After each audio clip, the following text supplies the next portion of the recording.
Hey, what's up, YouTube? This is Game on Cloud 9 here, and I'm here to bring you guys a new Bleach Chapter 522 prediction. And in this week's chapter of Bleach 521, the main focus is on Kiryu Hikifune, or also known as the King of Cereals. Obviously, Ichigo and Renji, they finally arrived in her palace, and mainly what they did, or you could say what the main thing that they kind of focused on this week's chapter was Kiryu Hikifune just cooking up a storm. That's basically what she did for Ichigo and Renji. Ichigo and Renji just ate like a whole buffet, of course.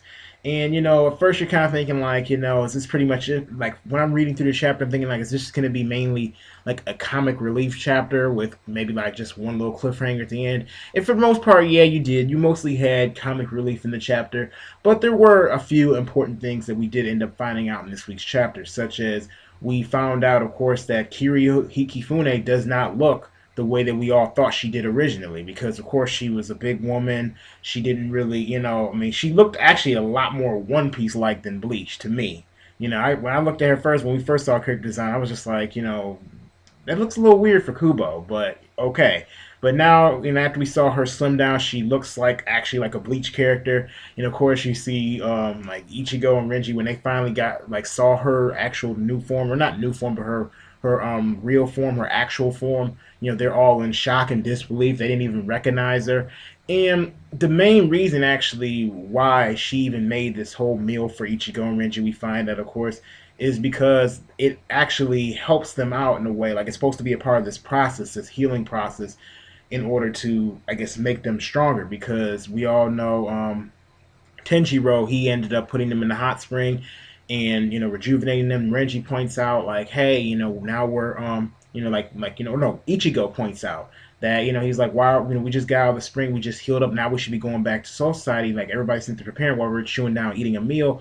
And Renji makes sense of this, like, hey, we have to eat. This is what we need to do because like we just got out of getting healed up. We're trying to get our health back, get our strength back. Don't worry about it.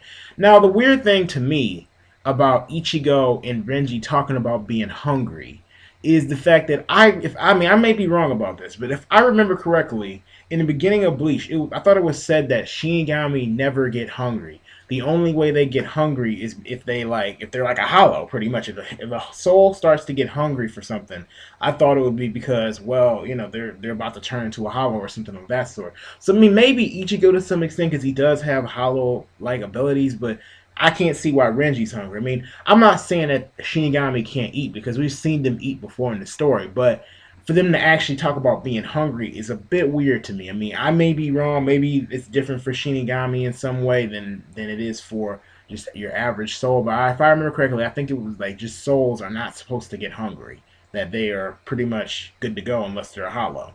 But honestly, yeah, that part of the chapter we found out a little bit. Of course, they're trying to eat up, trying to basically, I guess this is supposed to be a part of a process to make them stronger. Kiryu Hikifune, she kind of, lets us know that. And she also tells us one other thing about how each Royal Guard member, of course, is, contributed something to Soul Society's history. So her contribution was creating artificial souls, or I believe like mod souls. I mean, another difference between artificial soul and mod soul, I believe there is, because I know that Cone is a mod soul, and I know that like after that they came these other souls that you put in your Gigas. But I don't know if she created Cone or not, but I'm kind of thinking maybe she did because Kubo put Cone in this week's chapter, and there was also kind of like you saw Cone in the panel where she was talking about that. So I mean maybe she did create Cone, or she at least created the process that created Cone. I will say that. But Cone didn't really have that much comic relief in this week's chapter, which was kind of weird. Like, seems like Cone has been back. He hasn't really done too much, and I expected a little bit more comedy for him, which is kind of sad because I really used to laugh. Like when I used to see Cone back in the day when he'd be making appearances in episodes or whatnot, I used to just laugh my ass off. So I don't know. I hope Kubo does a little bit more with him in terms of the comic relief side, because I kind of felt like at one point Cone was the comic relief of Bleach, in my opinion. But at the end of the chapter, of course, Kiryu Hikifune, she ends up saying to Ichigo and them, of course, that I can't remember what the guy's name is, but one of the Royal Guard members, the guy that looks like, I know King of Lightning always says that he looks like Love, which I have to agree, he does look like Love. The guy with the big old lips and big teeth or whatnot, and the sunglasses that he wears. honestly, like, I mean, she's at the end of the chapter said that he created Zanpakuto. That's a little weird to me because if I remember correctly, Yamamoto had the oldest Zanpakuto in Soul Society's history, and that guy does not look anywhere near Yamamoto's age. So it's a bit strange if he created Zanpakuto. So we're gonna need a lot of explanations on that end because I'm just like, really, like Yamamoto, if he has the oldest Zanpakuto, I would expect that if anybody created the Zanpakuto, it would be Yamamoto. Or if anybody came with the foundation of like Shinigami abilities, it would be Yamamoto or like the Spirit King or something, not this guy. But apparently he has something to do with Zanpakuto. So of course now they're going to Ichigo and Renji are headed off into that particular palace where he resides, and he has some kind of weird training methods or whatnot. So I'm assuming this is probably where Ichigo's sword or his blade is or his Zanpakuto is gonna actually not be fixed but changed, like his Bankai. Because who else, if he knows all about Zanpakuto, who else would be able to help him with that other than him?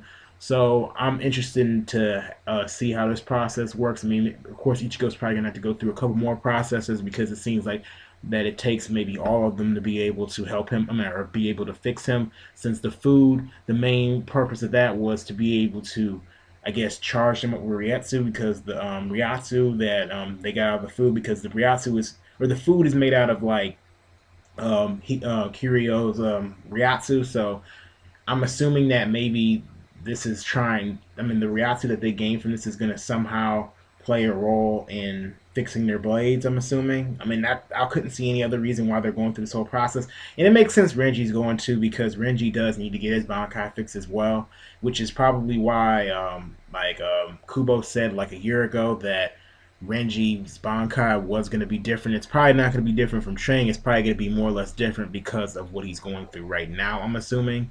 So next week's chapter, I'm thinking that whatever they're about to go through, I don't think it's gonna probably be probably. I don't think they're gonna be in this palace for too long, but I think that we may actually learn a lot more about the history of the Zanpakuto, since it seems like this is the main focus, like with this guy, since what's his name, Tenjiro. Tenjiro, his main focus was on healing. Her main focus is on kind of like rejuvenating you as far as with Ryatsu. And then this guy's focus is mainly, seems like, on the Zanpakuto. I'm not sure what the other two people in the other palaces or castles, what their main focus would be, of course. But I am excited to see how Renji's, especially his Zanpakuto, is going to change, because it seems like over after a while, it seems like Renji wasn't really doing too much. If you look at like the Arrancar War or whatnot, his Bankai started to seem kind of weak to me. I mean, even though back then we didn't know the Bankai, like his Bankai got weaker, it would be nice to see him maybe get a little bit of a mood change. And hopefully Ichigo through this whole process gets a new move or something. But not really much to say as far as like a prediction goes, as far as what I think is gonna happen next week. I mean, obviously, I think we're gonna go to the next palace. Maybe we'll get a flashover back to Unohana and them maybe at the end of next week, because I don't think that we'll maybe all of next week's chapter will focus on that. But this definitely is. I mean, whatever Kubo decides to do, I'm happy with it because I've been loving this arc so far. I hope you guys have been too. I mean, some of you may have, some of you may have not. But if you haven't, actually, let me know what you think like about this arc so far. Do you guys enjoy the Thousand Year Blood War?